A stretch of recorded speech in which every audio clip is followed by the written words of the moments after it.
Hey there. Today I'm going to talk about the audio quality of your recordings because every day we see ourselves.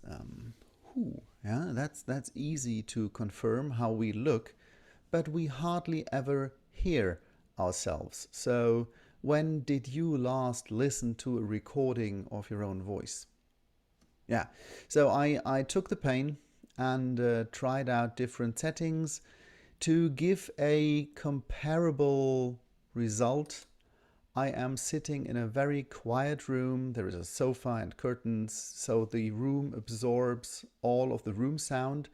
It could be an excellent recording setting, but to show the weaknesses of certain microphones, I have added background noise and I'll switch it on now.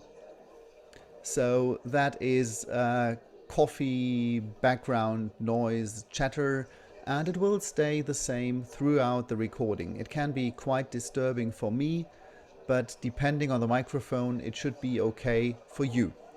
So, um, the first setting would be the built-in microphone of the computer. So, this is what it sounds like with my Dell laptop recording with a lot of background noise. And I think you agree that my voice isn't very clear. It picks up a lot of the room sound. The only benefit, of course, is the fact that this built-in microphone comes with a computer and it doesn't cost me a penny. So that's the good news, but otherwise it's not really fun. So magically, I have put on the AirPods that I had still lying around. I was very optimistic and I thought, okay, a good product.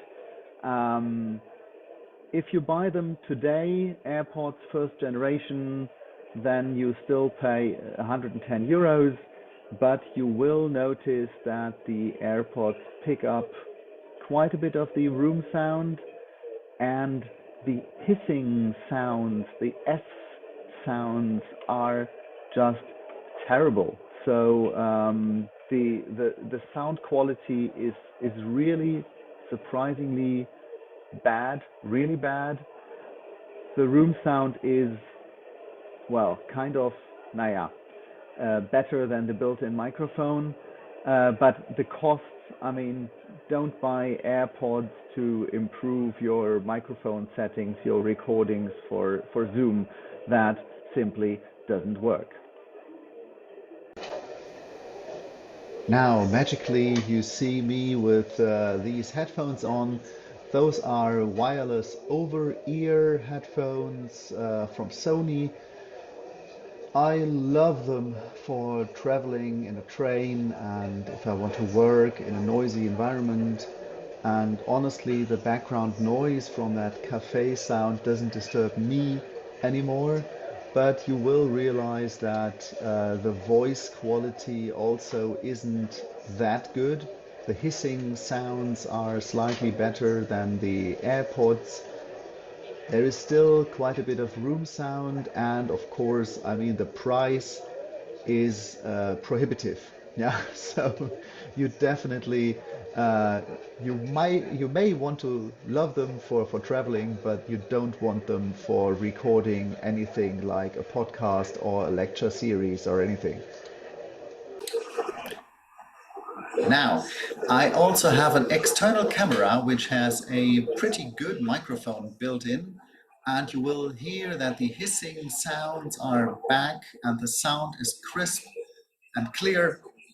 Unfortunately, the external camera is, yeah, what, 50 centimeters away from my mouth, and it is picking up a lot of the room sound. So um, well, given the price tag, yeah, it is more for video recording and not really suitable for proper audio quality. And here we come to the next candidate. It is an old wired headset, one of those that you receive with your phone. and I found it in a drawer together with old cables and chargers and what have you. It came with an old phone about 6 years ago, and if you want to buy it today, fresh, unused from the market, it costs 12 euros. And you realize that this is really surprising. The sound is good, the hissing sounds, they are all there. The room sound is moderate, I would say, in comparison to the other microphones that I tested, and the price is really good. So I would say that is a surprise winner, and only to have a complete picture, I will continue with my favorite microphone that I use usually. Yeah, so there we go. This is the Razer Siren. It's a typical podcaster microphone.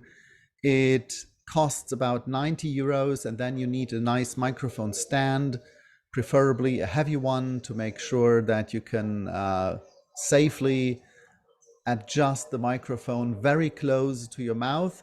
You don't see it, but the microphone is here, just outside the camera frame. I'm touching it now.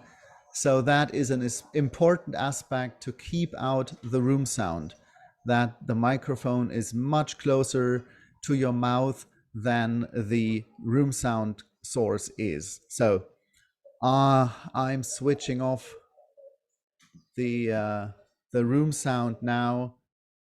Such a relief for me, at least. And yeah, so the voice quality, of course, of a good microphone is better than the wired headset. The room sound is kept out to a reasonable degree.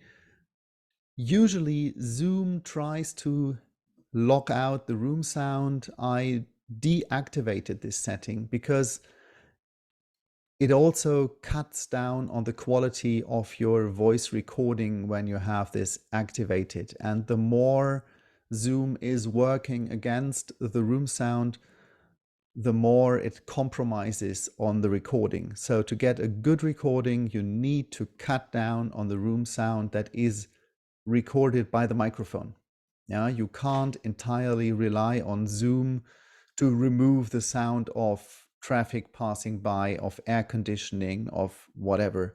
The best thing you can do is look for a quiet room and be as close to the microphone as possible. Now, there's a little overview. Obviously, the built-in microphone is super cheap, but doesn't really work. Any kind of wireless Bluetooth, if you ask me, doesn't really deliver the quality that we are looking for. The AirPods were terrible. The Sony big headphones were still not good. The microphone of my StreamCam was okay, but it picked up a lot of room sound. So if you're in a noisy setting, that is a problem. Yeah, and then we have the surprise winner, the AirPods. I mean, they deliver a good sound. They pick up relatively little room sound. They don't cost much. And if you want to go the extra mile, of course, it's cool to have a proper microphone. Now, wrap up for long recordings, minimize the distance between your mouth and the microphone. That really matters. Any cheap headset can do the job. Of course, a big, nice microphone may be better, and wireless doesn't work. Yeah. So stay close to your microphone and avoid Bluetooth. So with that, I wish you a lot of success with the recordings to come.